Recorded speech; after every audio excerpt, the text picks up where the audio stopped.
নবী আমার বলেন ওই বান্দা যতই দরিদ্র হোক, বান্দা তোমার টাকা নাই, তুমি অসহায়ত্বের জীবন যাপন করো, এক বেলা খাইলে আর এক বেলা খাবার খাইতে পারো না, দুনিয়াতে তুমি পেরেশানিতে ভোগ করো। পয়গম্বর বলেন ঘরে যখন প্রবেশ করবা একবার আয়াতুল কুরসি পরে পরে তুমি ঘরে প্রবেশ করো, বান্দা তোমার সমস্ত আপদ বিপদ থেকে হেফাজত করবে। তুমি যদি গরিবও হয়, অসচ্ছলা থেকে সচ্ছলতায় আল্লাহ তোমাকে ফিরাইয়া দিবেন। বলি না সুবহানাল্লাহ। 4 নাম্বার ফজিলত আয়াতুল কুরসি কেউ যদি আমল করতে পারে মুমিন, আল্লাহর নবী বলেন কেউ যদি আয়াতুল কুরসির আমল করে তার কত দাম। বুখারী শরীফের 2311 নম্বর হাদিসের মধ্যে আসছে, সাহাবী আবু হুরায়রা বলেন ক্বালা রাসূলুল্লাহ সাল্লাল্লাহু আলাইহি ওয়াসাল্লাম ওয়াক্কালানি রাসূলুল্লাহ ফি হিফজি যাকাতিন মিন রমাদান। মায়ার নবী আমার আমাকে যাকাতের মালামাল সম্পদ গুদামের হেফাজতের জন্য আমি আবু হুরায়রাকে একবার দায়িত্ব দিলেন। নবী ডেকে বলেন, আবু হুরায়রা তুমি এই যাকাতের সম্পদের তদারকি করবা। সাহাবী আবু হুরায়রা বলে আমি এর দেখভাল করলাম, হঠাৎ করে রাত গভীরে তাকায় দেখলাম কে জানি যাকাতের মালের মধ্যে হাত দিয়া দিল, আমি ধরে ফেললাম আর ডেকে বললাম একেই তুমি বলো লা আরফান্নাকা ইলা রাসূলিল্লাহ, এ তুমি কে রাত গভীরে যাকাতের মাল থেকে তুমি মাল নিয়ে যাও, তুমি কেন চুরি করতে আসলা? এই চোর তোমাকে আমি নবীর দরবারে নিয়ে যাব, তোমার বিচার হবে তুমি কেন চুরি করতে আসলা। সাহাবী আবু হুরায়রা বলে আমি এই কথা বলার পর চোর ডেকে ডেকে বলে ইন্না লিয়ার, ও সাহাবী আবু হুরায়রা আপনি তো জানেন না আমার পরিবারের সদস্য নেই, ওয়ালিয়া হাজা আমার পরিবারের বড় প্রয়োজন, আমার সন্তানগুলো এক বেলা খাইলে আরেক বেলা খাবার খাইতে পারে না, আমি আমার স্ত্রীকে ঠিক মতো ভরণ পোষণ দিতে পারি না, আমি এই জন্য সন্তানের মুখে হাসি ফোটাবার জন্য, স্ত্রীর মুখে মুখে হাসি ফোটাবার জন্য আমি যাকাতের মালের মধ্যে চুরি করতে আসলাম। ও সাহাবী আবু হুরায়রা একটু দয়া করে আমাকে আজকের মতো ছেড়ে দেন। সাহাবী আবু হুরায়রা বলেন চোরের মায়া কান্না দেখে আমার বড় দরদ হলো, আমি তাকে ছেড়ে দিলাম।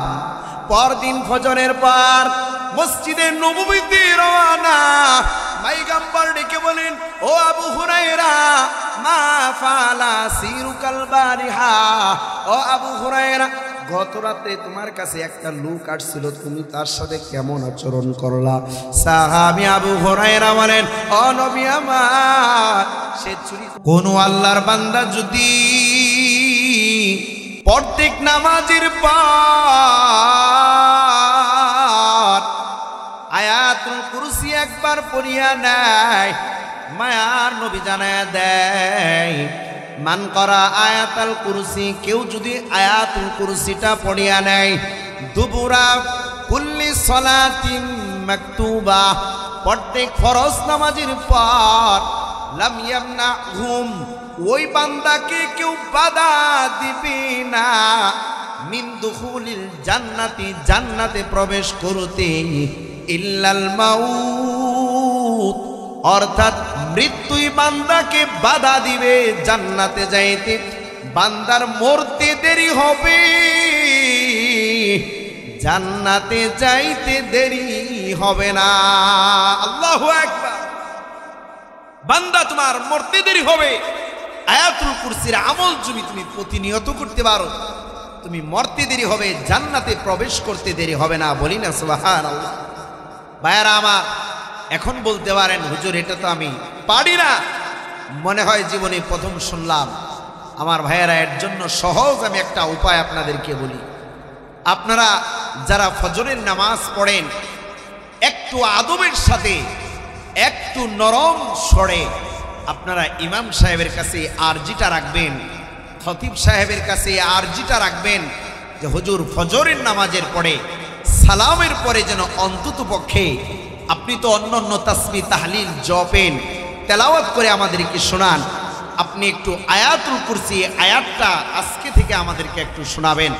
আমরাও আপনার সাথে সাথে একটা একটা শব্দ এক এক আয়াত করে করে আপনার সাথে আমরা উচ্চারণ করব। আমার ভাইয়েরা, যদি আমরা প্রতিনিয়ত ফজরের পর পর যদি আমরা ইমাম সাহেবের জবানে স্বরের সাথে স্বর মিলে, তার জবানের সাথে জবান মিলে যদি একে একে উচ্চারণ করতে থাকি, একটা পর্যায়ে এমন হয়ে যাবে আয়াতুল কুরসি আপনার কবে মুখস্থ হয়ে গিয়েছে আপনি নিজেও টের পাইবেন না, আপনার জবান থেকে অনর্গল উচ্চারিত হতে থাকবে। বলি না সুবহানাল্লাহ। এখন তো বললাম, আপনি তো নিজেকে অনেক অহংকারী মনে করবেন যে হুজুর তো একটা পদ্ধতি জানাইল, সুযোগ একটা পাইলাম, ইমাম সাহেবকে কালকে ফজরের পরেই ধর্ম, এত ফজিলত আয়াতুল কুরসি আপনি কেন আমাদেরকে শিক্ষা দেন না, কেন পড়ান না? এভাবে আপনি বাহাদুরের মতো আপনি ক্ষমতা খাটাইয়া বলবেন ইমাম সাহেব আজকে থেকে আপনি আয়াতুল কুরসি তেলাওয়াত করবেন, আপনি এত ফজিলতপূর্ণ আয়াতের আমল কেন ছেড়ে দেন? আমার ভাইয়েরা, বুঝে থাকলে বলুন এটা আদবের সাথে হয়েছে নাকি বেআদবের সাথে হয়েছে? চিল্লায়া বলেন আদবের সাথে হয়েছে নাকি বেআদবের সাথে হয়েছে? আজকে মসজিদের ইমাম, মুয়াজ্জিন, উলামায়ে কেরাম তাদেরকে হায়া প্রতিপন্ন তুচ্ছ তাচ্ছিল্যের সাথে দেখা হয় এবং তাদের সাথে আদবের সাথে কথা বলা হয় না।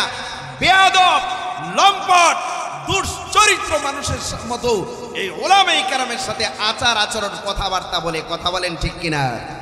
অথচ এই উলামায়ে কেরাম তোমার জন্মের পরে ডান কানে আজান, বাম কানে ইকামত দিয়েছে, কথা বলেন ঠিক কিনা? আওয়াজ দিয়ে বলেন কথা বলেন ঠিক কিনা? জন্মের পরে কানে আজান কি দেয়নি, তুমি মৌলবাদী ছাড়া হওনি, ঠিক কিনা? জন্মের পরে কানে আজান কি দেয়নি, তুমি মৌলবাদী ছাড়া হওনি। আবার মরণের পরে জানাজা পড়াবে, মরণের পরে জানাজা পড়াবে, তখন কোথায় পালিয়ে যাবি, ঠিক কিনা? আমি বিদ্রোহী বিপ্লবী মৌলবাদী, কেন জঙ্গিবাদী? আমি বিদ্রোহী বিপ্লবী মৌলবাদী, কেন জঙ্গিবাদী? সত্যের পক্ষে গান গাই বলি আমি বিদ্রোহী, সত্যের পক্ষে ডাকি বলি আমি বিপ্লবী। কোরআনের কথা বলি তাই বলে আমাকে মৌলবাদী, জিহাদের কথা বলি তাই বলে আমাকে জঙ্গিবাদী, ঠিক কিনা?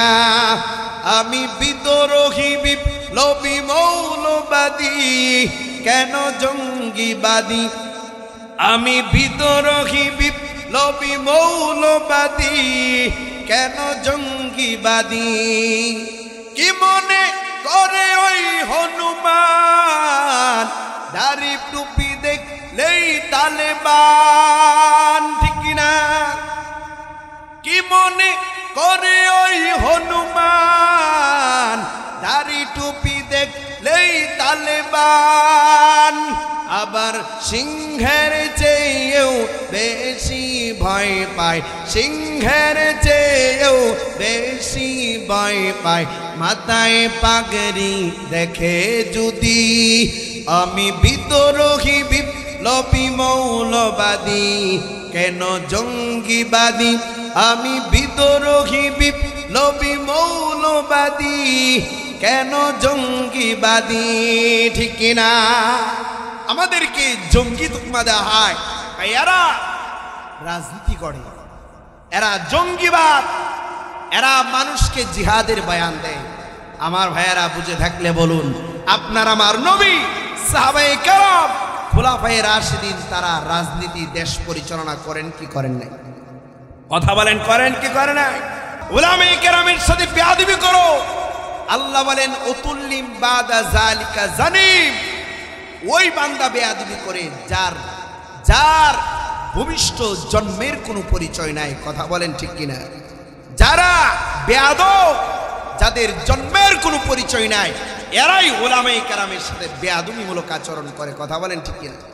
অহংকার দেখাও। ভাইরা আমার, বলতেছিলাম আদবের সাথে এই আয়াতুল কুরসির ফজিলতটা ইমাম সাহেবকে বলে আপনি তাসবিহটা প্রতিদিন তেলাওয়াত করবেন।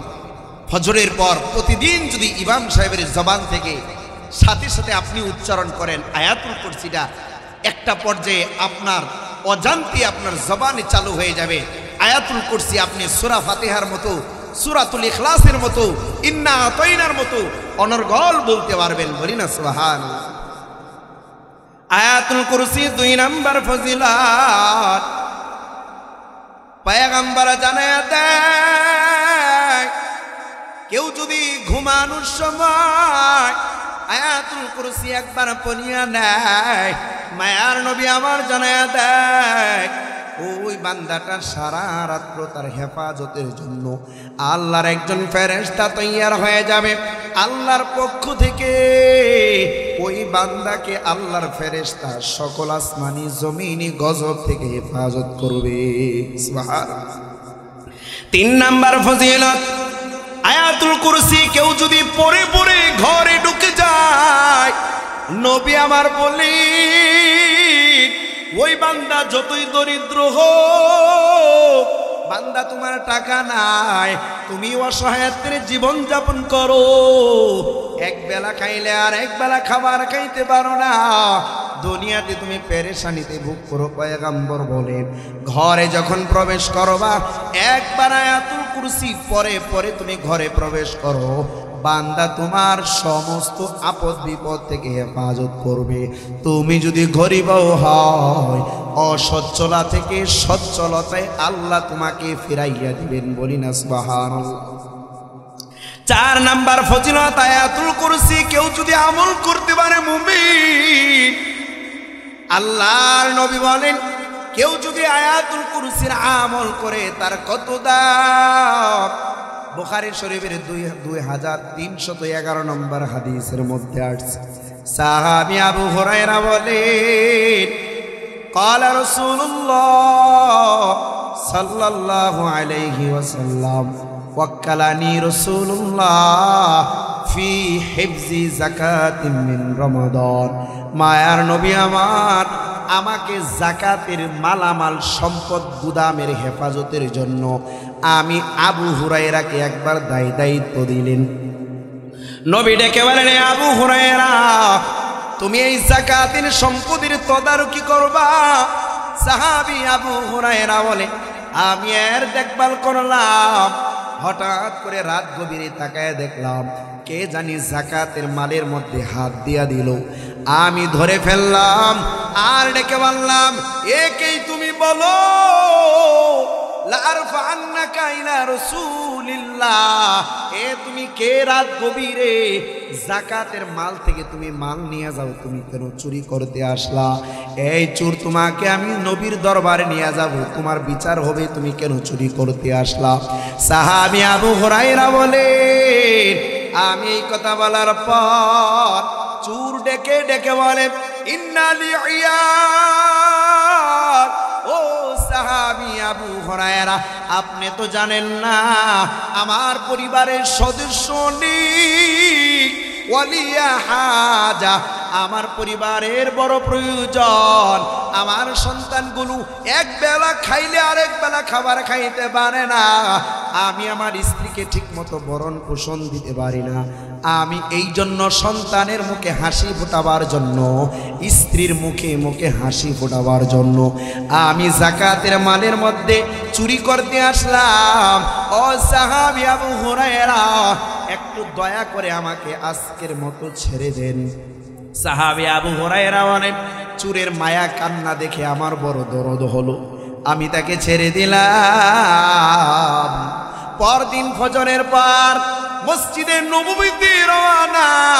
পয়গম্বর ডেকে বলে বলেন, ও আবু হুরায়রা, মা ফালা সিরুকাল বারিহা, ও আবু হুরায়রা, গত রাতে তোমার কাছে একটা লোক আসছিল, তুমি তার সাথে কেমন আচরণ করলা? সাহাবী আবু হুরায়রা বলেন, ও নবী আমার, সে চুরি করতে আসছিল, কিন্তু তার মায়া কান্না জরুরত দেখে আমার দয়া হয়েছে, আমি তাকে ছেড়ে দিলাম। নবী আমার ডেকে বলেন, এ আবু হুরায়রা, আলা ইন্নাহু কদ কাযিবাকা ওয়া সায়াউদ, আলা সাবধান, ইন্নাহু কদ কাযিবাকা, ওই চোর তোমার সাথে মিথ্যা কথা বলেছে, ওয়া সায়াউদ, অচিরে সে আবার চুরি করতে আসবে। সুবহানাল্লাহ। সাহাবী আবু হুরায়রা বললেন, মায়ার নবী যেহেতু বলেছেন চোর আবার আসবে, এই জন্য দ্বিতীয় রাত্রি তদারকির পাওয়ার আবার বাড়ায় দিল। আরো জোর তাকিতে সেই গবেষণা করে তাকায় দেখে গোয়েন্দাগিরি করে কোনো চোর আসে কিনা। হঠাৎ করে দ্বিতীয় রাত্রেও ওই চোরটা আবার মালের মধ্যে যাকাতের মালে হাত দেয়। আবু হুরায়রা এবারও ধরে ফেললেন আর বলেন, লারফান্নাকা ইলা রাসূলিল্লাহ, আমি তোমাকে নবীর দরবারে নিয়ে যাব। গতকালকেই তো তুমি বললা আর চুরি করতে আসবা না, কেন তুমি চুরি করতে আসলা? আজ ওই চোরটা তার পরিবারের মায়া কান্নার পরিচয় দিল, বলল আমার পরিবারের খাবার নাই, আজকের পরে আমাকে বিদায় দিন। ও সাহাবী, আমি কসম খাইলাম আর আপনার এই মালের যাকাতের চুরি করতে আসবো না। সাহাবী বলেন, আমি দ্বিতীয় দিনও ছেড়ে দিলাম। দ্বিতীয় দিন সকালবেলা আবার মসজিদে নববীতে গেলাম। মায়ার নবী ডেকে বলেন, মা ফাআলা সিরুকাল বারিহা, ও আবু হুরায়রা, তুমি চোরের সাথে কেমন আচরণ করলা? আবু হুরায়রা বলেন, দ্বিতীয় দিনও সে উজর পেশ করলো, আমার মায়া হয়েছে, ছেড়ে দিয়েছি। আবু হুরায়রাকে নবী ডেকে বলেন, আলা ইন্নাহু কদ কাযিবাকা ওয়া সায়াউদ, ও আবু হুরায়রা, দ্বিতীয় দিনও তুমি তোমার সাথে চোর মিথ্যা বলেছে, সে দেখবা তৃতীয় দিনও তোমার কাছে আসবে। সাহাবী আবু হুরায়রা বিশ্বাস করে করে তৃতীয় রাত্রেও পাহারাদারির কাজ করতেছেন। তাকায় দেখেন গভীর রাত্রে ওই চোরটায় আবার যাকাতের মালে হাত দিয়েছে। আল্লাহু আকবার। আবু হুরায়রা ডেকে বলেন, এ চোর বলো, কেন তুমি 3 দিনের মাথায় চুরি করতে আসলা? চোর এবার ডেকে বলে, এ আবু হুরায়রা, জানি আজকে উজর পেশ করেও ক্ষান্ত হওয়া যাবে না, আমি তোমার থেকে মুক্তি পাবো না, তবে হ্যাঁ, আমি চোর না, আমি হলাম জিন শয়তান, তোমার সাথে এরকম আচরণ করেছি, তবে আমি তোমার জিন শয়তান, তোমার সম্পদ আমি চুরি করতে আসলাম। তুমি যদি একটা আমল করতে পারো, আমি তোমার সম্পদ জীবনেও চুরি করতে আসবো না। বলি না সুবহানাল্লাহ। চোরের মুখে ধর্মের বয়ান। চোর ডেকে বলে, ও সাহাবী আবু হুরায়রা, বুখারী শরীফের 2311 নম্বর হাদিসে আবু হুরায়রা বলে, চোর আমাকে আমল দেয়, ও আবু হুরায়রা, ইজা রাআইতা ইলা ফিরাশি, রাত্রিবেলা তুমি যখন ঘরে শুইবা, ইকরা আয়াতুল কুরসি, তুমি আয়াতুল কুরসি পরে পরে ঘুমাইয়া যাইবা। যেই ঘরে ঘুমাইবা ওই ঘরে যত মাল সামানা থাকবে, ওই মাল সামানা তোমার কোনো শয়তান এগুলো ধ্বংস করতে পারবে না। আসমানি জমিনের কোনো গজব আসবে না, এলাকার কোনো চোর ডাকাত, ও সাহাবী, তোমার সম্পদ ঘর থেকে বের করতে পারবে না। সুবহানাল্লাহ। ভাইরা আমার, আপনার আমার মহাব্বতের মাথার গাম পায়ে ফেলার কত সম্পদ ঘরে পড়ে থাকে, রাত পর্যন্ত আপনি তালা মেরে ঘুমাইয়া যান, কিন্তু এলাকার এমনও আব্বাজানের খবর নেন, এমনও মায়ের কত কষ্টের সম্পদ, গলার হার, দোকানের মাল সামানা হঠাৎ করে চুরি হইয়া যায়, সিন্ধুক কেটে চুরি হইয়া যায়। সাহাবী ডেকে বলেন, কেউ যদি দুনিয়াতে আমলটা করতে পারে, ও দুনিয়ার দোকানদার, দোকান বন্ধ করিবার সময় যদি আয়াতুল কুরসি পরে পরে দোকানের তালাটা লাগাও, এরে আমার বাড়িওয়ালার আম্মা জান, ও আব্বা জানেরা, ঘর তালা দেওয়ার সময় যদি খিলকিটা লাগাবার সময়, সিটকিটা লাগাবার সময় যদি আয়াতুল কুরসি পরে পরে তোমার দরজাটা ফটকটা বন্ধ করিয়া নাও, নবী ডেকে বলেন ওই রাত্রের জন্য আল্লাহ তোমার জিম্মাদারি হয়ে যাবে। সুবহানাল্লাহ। পয়গম্বরের জামানায় আবু হুরায়রা তৃতীয় দিনও গেল মসজিদে নববীতে, গিয়া বলে ও নবী আমার, আজকেও তো ওই চুরটা আসলো, এবার সে খালি হাতে আসে না, আমাকে একটা আমল দিয়েছে। নবী বলেন কি আমল দিয়েছে বলো? চুর আমাকে বলেছে আয়াতুল কুরসি পড়লে নাকি সে আমার ঘরের সম্পদ চুরি করবে না।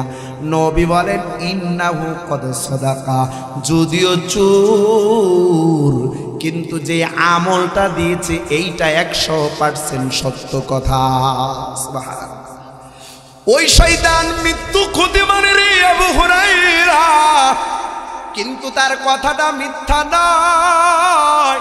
বুখারী শরীফের হাদিসে মায়ার নবী বলেন, এ আবু হুরায়রা, উম্মতকে জানাইয়া দাও, কেউ যদি আমলটা করিয়া নেয়, আমি বলে দিলাম আল্লাহর কসম ওই বান্দার জিম্মাদার আমার আল্লাহ হয়ে যাবে। সুবহানাল্লাহ। 4 নম্বর 5 নম্বর ফজিলত মায়ার নবী ডেকে ডেকে বলেন, মুসনাদে আহমদের ভিতরে আসছে সাহাবী উবাই ইবনে কাব তার সন্তানকে ডেকে ডেকে বলে, রে আব্দুল্লাহ, আমি তোমাকে একটা টুকরি দিলাম, এই টুকরির মধ্যে খেজুর রেখে দিলাম, এ সন্তান আব্দুল্লাহ, এগুলো তুমি দেখে রাখবা। কিন্তু উবাই ইবনে কাব তাকায় দেখে যতদিন যাই টুকরি থেকে খেজুর একে একে কমে যাচ্ছে। বাবা উবাই ইবনে কাব ডেকে বলে, এ আব্দুল্লাহ, আমি তো বললাম টুকরি থেকে খেজুর কেউ যেন না নেই, তুমি দেখে রাখবা, কিন্তু সকাল হয় আর খেজুর আমার টুকরি থেকে শেষ হয়ে যায়, কে নেই? বাবার কথা শোনার পর মুসনাদে আহমদে আসছে আব্দুল্লাহ ডেকে বলে, বাবা জান, আমি টুকরিতে ছুঁই না, হাত দেই না, কে নেই এটাও জানি না। উবাই ইবনে কাব বলেন, ফাজারিসা জাতা লাইলাতিন, পরদিন থেকে আমি রাত্রে পাহারা দিলাম, কে আমার টুকরি থেকে খেজুরগুলো চুরি করে নিয়ে যায়। হঠাৎ করে দেখলাম ওই রাত্রেই বিশাল বড় আকৃতিওয়ালা একটা মানুষ, একটা প্রাণী আসলো, আইসা আমার মালের মধ্যে হাত দিল। আমি বললাম না বিলনি আলাইয়া, তুমি আমার কাছে আসো, কাছে আসো। বিশাল বড় আকৃতিওয়ালা প্রাণীটা আমার কাছে আসলো। ফাইজা রাআইতু ইয়াদাহু কাকালবিন ওয়া শারাহু কাকালবিন। উবাই ইবনে কাব বলেন, গভীর রাত্রি তাকাইয়া দেখলাম ওই প্রাণীটার হাতটা কুকুরের মতো দেখা যায়, ওই প্রাণীর চুলগুলো কুকুরের চুলের মতো দেখা যায়। আমি ভয় পেয়ে গেলাম, না জানি কে কোন প্রাণী। আমি তাকে ফাসাল্লাম তো সালাম দিলাম, সেও সালামের জবাব নিল। কিন্তু আমি ডেকে বললাম, এ তুমি কি জিনাম জিন্নিউন নাম ইনসিউন, এ মহামানব, তুমি কি জিন নাকি ইনসান, তুমি একটু বলো। মানবের জবান থেকে আওয়াজ হলো, আনতি আনা জিন্নিউ, আমি হলাম জিন। উবাই ইবনে কাব বলেন, দুনিয়াতে এমন নিকৃষ্ট প্রাণীর মতো চেহারাওয়ালা জিনকে আল্লাহ দুনিয়াতে বানাইছেন। ওই মহামানব থেকে আওয়াজ আসে, এ উবাই, জিনদের মধ্যে আমি সবচেয়ে লিডার হলাম, আমি জিন। আমি এমন জিন, আমি তোমার সম্পদ একে একে প্রতিদিন তোমার কাছ থেকে চুরি করে কেড়ে নিয়ে যা। উবাই ডেকে বলে, রে মহামানব, তুমি কেন আমার সম্পদ থেকে চুরি করে খেজুর নিয়ে যাও? তখন মহামানব ডেকে বলে, এ উবাই, আমি জানি তুমি বেশি বেশি দান সদকা করো, তুমি দান সদকা করতে বড় ভালোবাসো, এই জন্য আমি চাই তোমার খেজুরগুলো আমি চুরি করে নিয়ে যাব, যেন তুমি দান সদকা না করতে পারো। সুবহানাল্লাহ। উবাই ইবনে কাব বলেন, আমি তোমাকে ধরেছি আর ছাড়বো না, তুমি যেহেতু চোর, চোরের বিচার আমি হাত কেটে ছাড়বো। তখন ওই মহামানব ডেকে বলে, মুসনাদে আহমদের মধ্যে আসছে, হ্যাঁ তুমি আমাকে ছেড়ে দাও, একটা আমলের বদলতে আমি তোমাকে একটা উপকার করব, এর ফায়দা, এর বদলতে তুমি আমাকে আজকে মাফ করে দাও।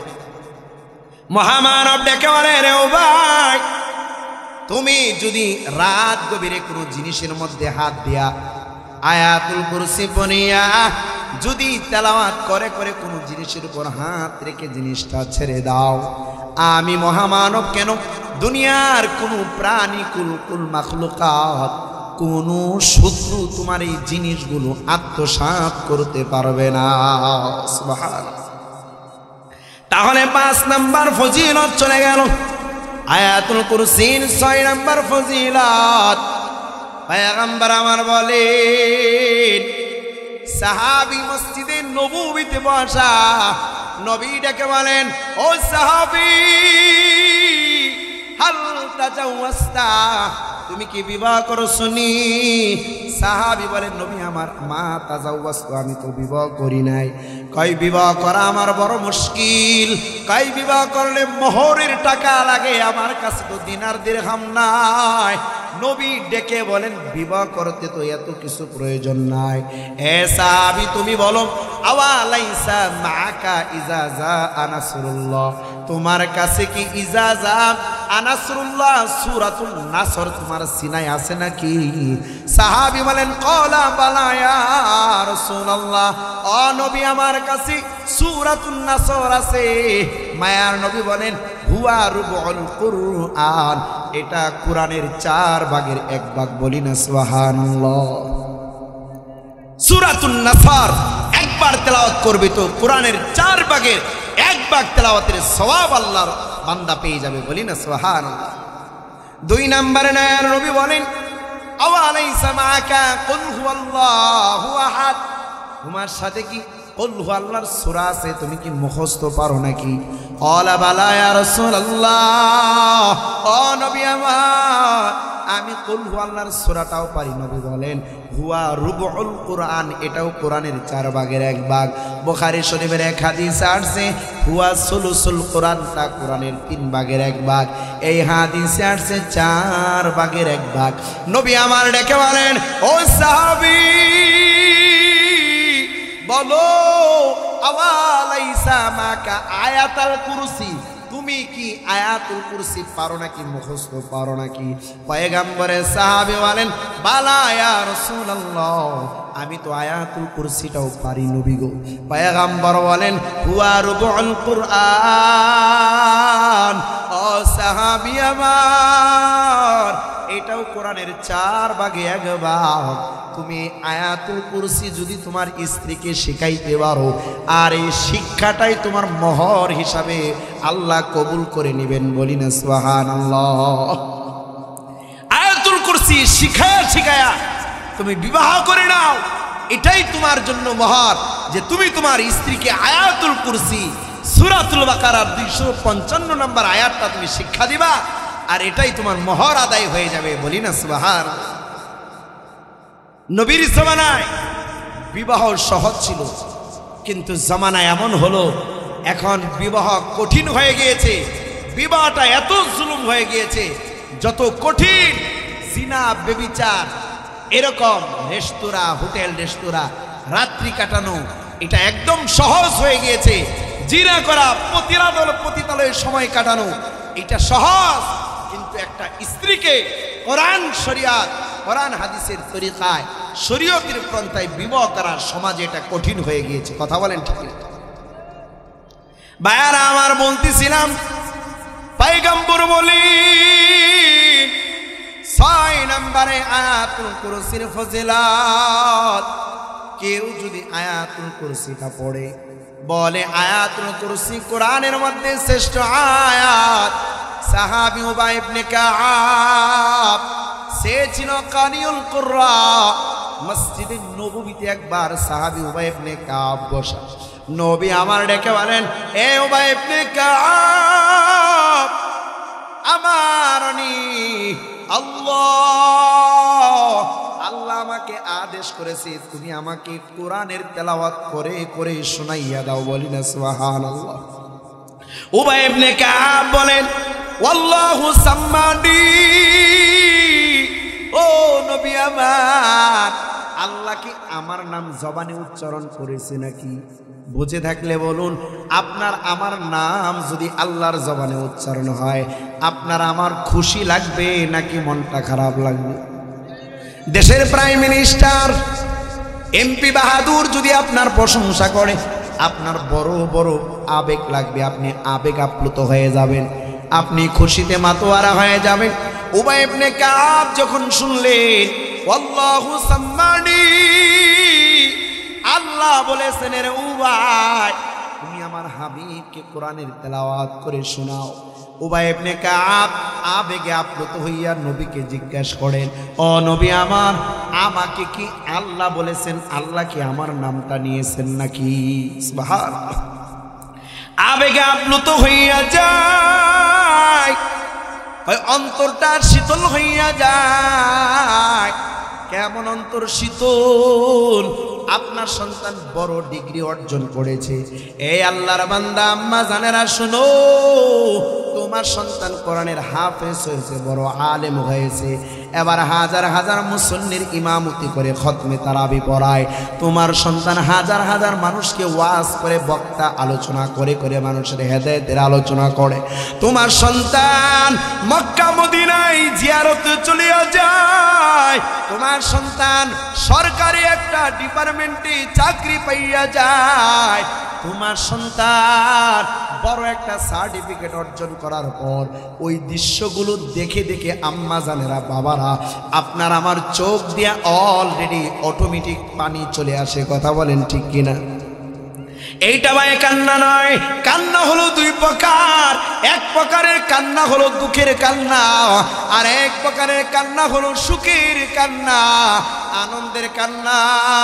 দুঃখের কান্না হলো বাবা মারা গেল, মা মারা গেল, আত্মীয় স্বজন মারা গেছে এই জন্য কান্না, অঙ্গহানি হয়ে গেল, অ্যাক্সিডেন্ট হয়ে গেল এই জন্য টাকা হারায় গেল, সম্পদ হারায় গেল, ওই কান্নাটা হলো বেদনার কান্না, দুঃখের কান্না। আর যদি সুসংবাদ পাওয়ার পর আপনার চোখ দিয়া পানি চলে আসে, ওইটা কিন্তু দুঃখের কান্না না, ওইটা হলো আনন্দের কান্না, আবেগের কান্না। কথা বলেন ঠিক কিনা? আপনি আমি কান্না শুরু করিয়া দিই, আর সন্তান ডেকে বলে ও আম্মু।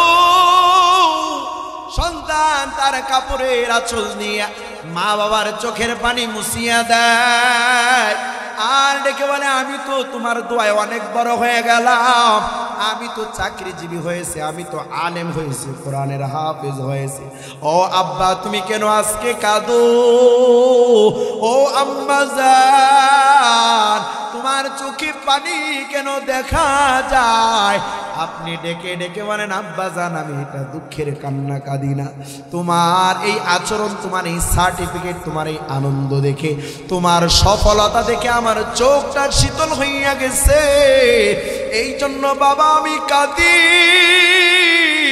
ও বৃদ্ধ বাবা আমার, ও আম্মা জানেরা, এমনও সমাজে সন্তান পাওয়া যায় মা বাবার অবাধ্য হয়ে যায়, অবাধ্য সন্তানের জন্য মা বাবার চোখ দিয়া দুঃখের কান্না আসে, কষ্টের কান্না আসে। কথা বলেন ঠিক কিনা? এই জন্য ব্যথিত হওয়া যাবে না রে মুমিন, সন্তানের জন্য দোয়া করো, কিন্তু সন্তানের বিরোধিতা করবা, সন্তানকে বাড়ি থেকে তুমি বের করে দিবা না, না এটা করা যাবে না। কিতাবুল জুহুদের 4 নম্বর খণ্ডের 486 নম্বর পৃষ্ঠায় একটা হাদিসে নবীজি বললেন ইন্নাল ওয়ালিদা মাসউলুন আনিল ওয়ালিদ ওয়া ইন্নাল ওয়ালাদা মাসউলুন আনিল ওয়ালিদ। কাল কিয়ামতের ময়দানে প্রতিটা বাবা আল্লাহর কাঠগড়ায় দাঁড়াবে, সন্তানের হিসাব দিতে হবে। তোমার সন্তান কোন পথে চলেছে, তোমার সন্তান ডানে চলেছে নাকি বামে চলেছে, তোমার সন্তান কি কি ভালো কাজ করেছে, কি কি খারাপ আমল করেছে, এগুলোর পাই টু পাই হিসাব তুমি বাবা হিসাবে, তুমি মা হিসাবে দিতে হবে। কাল কিয়ামতের ময়দানে আজকে দুনিয়ার বদ আচরণ কারণে আপনি যদি সন্তানের সাথে খারাপ আচরণ করেন, আর সন্তান যদি ত্যাগ দিয়া সন্তান যদি আপনার বাড়ি ছেড়ে চলিয়া যায়, যাইয়া যদি মদখোর হইয়া যায়, নিশাখোর হইয়া যায়, গুনাহগার হইয়া যায়, কাল কিয়ামতের ময়দানে আল্লাহ ডেকে বলবেন, এ সন্তানেরা তোরা কেন জাহান্নামী হইলি বল। সন্তানরা ডেকে বলবে, মা বাবা আমাদের জন্য দোয়া করে নাই, আমাদেরকে ভালো পথে পরিচালিত করে নাই, মা বাবা আমাদের সাথে খারাপ আচরণ করেছে, মা বাবার আচরণে ক্ষিপ্ত হইয়া মা বাবার পরিবার ছেড়ে দিলাম, দাদার চেহারা দেখি নাই, মায়ের নজর দেখি নাই, বাবার থেকে চলে এসেছি, আজকে খারাপ হয়ে গেল। আল্লাহ ডেকে বলবেন, এ দুনিয়ার মানুষ, তোমার সন্তান কেন আজকে জাহান্নামী হলো? তুমি কেন বদ আচরণ করলা? এই সন্তান, এ জাহান্নামী সন্তানেরা, আজকে তোরা তোদের মা বাবার বুকে পাড়া দিয়া জাহান্নামে যা। বলি না নাউজুবিল্লাহ, আরো জোরে বলি না নাউজুবিল্লাহ। ভাইয়ারা আমার, সন্তানের সাথে খারাপ আচরণ নাই, দোয়া করেন সন্তানের জন্য। মা বাবার উচিত হলো কান্না করে করে যাই নামাজের বিছানায় সাজদা দিয়ে আল্লাহর প্রতি দুইটা হাত ধরে কান্না জড়িত কণ্ঠে সন্তানের জন্য দোয়া করবেন। কারণ সন্তানের জন্য যদি মা বাবা দোয়া করে, দোয়া করতে দেরি হয়, আল্লাহ কবুল করতে দেরি করে না। বলি না সুবহানাল্লাহ। সাহাবী হযরতে হাসান বসরি রহমাতুল্লাহ আলাইহি, উনার জামানায় বসরা শহরে তিনার একটা মুর্শিদিনী ছিল, একটা মহিলা ছিল।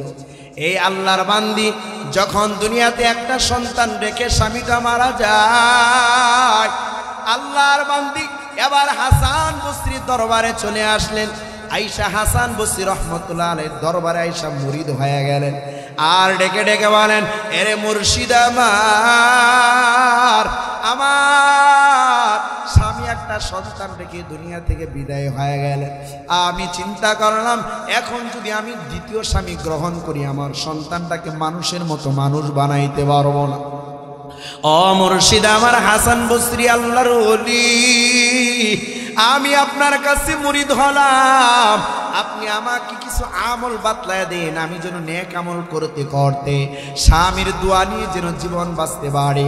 আমার স্বামী তো দুনিয়া থেকে বিদায় নিল, আমার কারণে, আমার সন্তানের কারণে স্বামী যেন কবরে কষ্ট না পায়, স্বামী যেন কবরে আযাবের সম্মুখীন না হয়। হাসান বসরি রহমাতুল্লাহ আলাইহি ওই আম্মাজানকে আমল দিয়া বাসায় পাঠায় দেয়, কিন্তু ওই যে কলিজার টুকরা সন্তান, ওই মহিলা আল্লাহর বান্দি ডেকে বলে সন্তানকে, যদি বলি সন্তান বামে যাও, সন্তান আমার ডানে যায়, সন্তানকে বলি যদি বলি ডানে যাও, সন্তান আমার বামে যায়। আমি মায়ের কথা সন্তান মানে না, যদি বলে বান্দা নামাজ পড়, সন্তান আমার নামাজ পড়ে না, যদি বলি কোরআন পড়ে বাবার জন্য একটু দোয়া করো, কোরআনও পড়ে না। এবার আল্লাহর বান্দি চিন্তা করলেন, আমি একটু হাসান বসরি রহমাতুল্লাহ আলাইহির সাথে একটু পরামর্শ করি। আল্লাহর বান্দি হাসান বসরির কাছে যায়, যাইয়া বলে, এর মুর্শিদ, বহুদিন হয়ে গেল আপনার মুরিদ হইলাম, কিন্তু সন্তান একজন, সে তো আমার অবাধ্য হয়ে গেল, সে তো আমার কথা মানে না। হাসান বসরি বলেন, সন্তানকে নিয়ে আসো, একটু বুঝাইয়া দে, একটু নসিহত করে দেই, দেখি সে ভালো হয় কিনা। সন্তানকে আল্লাহর বান্দি নিয়ে আসলেন। হাসান বসরি রহমাতুল্লাহ আলাইহি ওই আল্লাহর বান্দি সন্তানকে একটু বুঝাইলেন, বাবা মা হারাম, মাকে পেয়েছো, এ বাবা হারায় তিন সন্তান, তুমি বেলাইনে চলিও না, খারাপ আচরণ করিও না, মা বাবার অবাধ্য হইও না, একটু আমল করো, বাবার জন্য দোয়া করো। আল্লাহর বান্দি বলেন, আমি দোয়া নিয়ে চলে আসলাম। হাসান বসরি রহমাতুল্লাহর কিতাবের ভিতরে আসছে, ওই আল্লাহর বান্দি আল্লাহর ওলির দরবার থেকে আসার পর তাকায় দেখি সন্তান যেমন তেমন, একটু পরিবর্তন হয় না। এবার সন্তান জিনার আসরে যায়, জোয়ার আড্ডায় যায়, ফেন্সিলিনের আসরে যায়, যত গুনাহ আছে সন্তান দুনিয়াতে করে একটা পর্যায়ে গুনাহ করতে করতে বড় একটা রোগে রোগাক্রান্ত হয়ে গেল। সন্তান বিছানায় পড়ে গেল, মরবে মরবে ভাব, আল্লাহর বান্দি চিন্তা করলেন, এ সন্তান দুনিয়াতে তো পাপ কম করিও না, গুনাহ তো কম করো নাই, এই অবস্থায় তুমি যদি মারা যাও জাহান্নাম ছাড়া তোমার কোনো উপায় নাই। হাসান বসরির কাছে যাইয়া বলেন, ও আল্লাহর ওলি, আমার সন্তান তো ভালো হয় নাই, খারাপ হতে হতে আজকে এত অসুস্থ হয়ে গেল, দুনিয়াতে মনে হয় আর বাঁচবে না। শেষ একটা দাবি হাসান বসরি আপনার কাছে করতে চায়, আমার সন্তান তো দুনিয়াতে নেক হয়ে মরতে পারবে না, তবে মরার পরে যেন একটা আল্লাহর ওলির ইমামতিতে তার নামাজটা পড়া হয়, জানাজার নামাজ যেন একজন আল্লাহর ওলি থাকে, সেই হিসাবে আপনি আমার সন্তানের মারা যাওয়ার পর আপনি জানাজায় হাজির হয়ে যাবেন। আল্লাহর বান্দির জবাবে হাসান বসরি বলেন, এর মুর্শিদ, তোমার সন্তান জিনা করনেওয়ালা পাপী, আমি গুনাহগার সন্তানের জানাজায় আমি হাজির হব না। বা মায়ের বুকে যখনই আওয়াজটা আসলো, মায়ের কানে যখনই আওয়াজটা আসলো, হাসান বসরি কথা শুনিয়া মা আরো ব্যথিত হইয়া গেলি, কান্না জড়িত কণ্ঠে বাড়িতে যাইয়া তিনি রাত করবে, যাই নামাজ বিছাইয়া আল্লাহর কুদরতি মায়ে সাজদা দেয়, আর দুইটা হাত তুলে আল্লাহকে ডেকে বলে, আল্লাহ, তুমি আমার স্বামী দুনিয়াতে নিয়ে গেলা, স্বামী একটা সন্তান দুনিয়াতে রেখে গেল, সন্তানের মুখের দিকে তাকাইয়া আমি স্বামী দ্বিতীয় স্বামী গ্রহণ করি নাই, আজকে আমার সন্তানটা আজকে নাপাক হয়ে গেল, খারাপ হয়ে গেল, মরে যাবে ভাব, এই অবস্থায় যদি মারা যায় তাহলে তো সে তার বাবার কবরে বদ আমল সওয়াব পৌঁছাইবে, এই সন্তানের কারণে বাবাও তো মরে শান্তি পাবে না, আমি মা মরেও তো কবরে শান্তি পাবো না, কারণ সৎকান সন্তান বদকার ছিল। ও আল্লাহ, আমার সন্তানটাকে তুমি হেদায়েত দিয়ে দাও, তওবা নসিব করো। সন্তান খাটিয়ায় শুইয়া শুইয়া অসুস্থ হইয়া মা কান্না জড়িত হাতগুলো ডেকে ডেকে বলে, আম্মা যা, তুমি কার জন্য দোয়া করো? আম্মা ডেকে বলে, রে সন্তান, তোমার জন্য চেষ্টা তো আমি কম করি নাই, হাসান বসরি দরবারে গিয়েছিলাম তোমার জানাজাটা পড়াবার জন্য, আল্লাহর ওলি বলেছেন তোমার জানাজাও পড়বেন না। ও সন্তান, আল্লাহর কাছে তোমার কাছে দোয়া করি তুমি যেন একটু ভালো হইয়া যাও। আমার ভাইয়েরা, আল্লাহর কুদরতি অন্তর মায়ার নজরে ওই সন্তান এবার জীবনের শেষ মুহূর্তে ডেকে বলে, ও আম্মা জান, আপনার দোয়া মনে হয় কবুল হইয়া গেছে। ও আম্মা জান, আমি যদি বাঁচিয়া থাকি আমি আজ থেকে আপনার হাতে হাত রেখে তওবা করলাম, আমি আর জিনার আসরে যাব না, জুয়ার আড্ডায় যাব না, জীবনে আর নামাজ কাজা করব না, জীবনে আর জুয়ার আড্ডায় যাব না, বেগানা নারীর পিছনে যাব না, আমি আজকে থেকে তওবা করলাম, আমি ভালো হয়ে গেল। আল্লাহর বান্দি বলেন, সন্তান তওবা করার সাথে সাথে দুনিয়া থেকে বিদায় হয়ে গেল। সকালবেলা তাকাইয়া দেখি আল্লাহর ওলি হাসান বসরি হাজির। আমি ডেকে বললাম, ও আল্লাহর ওলি, আপনি তো বলেছেন আমার সন্তান গুনাহগার, তার জানাজায় আপনি হাজির হবেন না, আপনি কেন আসলেন? হাসান বসরি বলেন, রে আল্লাহর বান্দি, আমি আসি নাই, ওই রওজা থেকে আমার নবী আমাকে পাঠাইছেন, হাসান যাও যাও, ওই সন্তান আর গুনাহগার না, সে আল্লাহর ওলির খাতায় নাম লিখিয়ে মারা গিয়েছে। সুবহানাল্লাহ। হাসান বসরি বলেন, আপনার সন্তান যে শেষ জমানায় তওবাটুকুন করেছে, এর কারণে যত গুনাহ করেছে আল্লাহ সব মাফ করে দিয়েছেন, তাকে ওলির খাতায় নাম লিখিয়ে মৃত্যু দিয়েছেন। বলি না সুবহানাল্লাহ। এই কারণে আল্লাহর নবী সরাসরি রওজা থেকে আমাকে বলেছেন, যাও হাসান, এই আল্লাহর ওলির জানাজার নামাজের ইমামতি তুমি করো। বলি না সুবহানাল্লাহ। ওই আল্লাহ তওবা কবুল করেনেওয়ালা আল্লাহ এখনো আছে না নাই? চিল্লা বলেন, আছে না নাই? আল্লাহ আমাদের সকলকে কবুল করেন, বলেন আমিন। আমরা সব সময় ইস্তিগফার করব, চোখের গুনাহ, হাতের গুনাহ, পায়ের গুনাহ যখনই হয়ে যাবে আমাদের জবান থেকে উচ্চারণ করব, আস্তাগফিরুল্লাহ আস্তাগফিরুল্লাহ, বেগানা নারীর চেহারা চোখের সামনে পড়ছে, সাথে সাথে নজর ঘুরাইয়া আস্তাগফিরুল্লাহ আস্তাগফিরুল্লাহ, আল্লাহর কাছে এই ক্ষমাটা চাইবো, আল্লাহ সাথে সাথে আপনার গুনাহটা মাফ করে দিবেন। সুবহানাল্লাহ বলেন। আল্লাহ আমাদেরকে সকলকে গুনাহমুক্ত জিন্দেগি দান করুন এবং আয়াতুল কুরসির যেই 6টা 7টা ফজিলত বললাম, বেশি বেশি ইনশাআল্লাহ ইমাম সাহেবের মাধ্যমে ফজরের পর থেকে ইনশাআল্লাহ কাল থেকে আমরা আমল শুরু করে দেব। আল্লাহ তাআলা আমাদেরকে এই আমল করার তৌফিক দান করুন, বলেন আমিন। ওয়া আখিরু দাওয়ানা আনিল হামদুলিল্লাহি রাব্বিল আলামিন। আসসালামু আলাইকুম ওয়া রাহমাতুল্লাহ।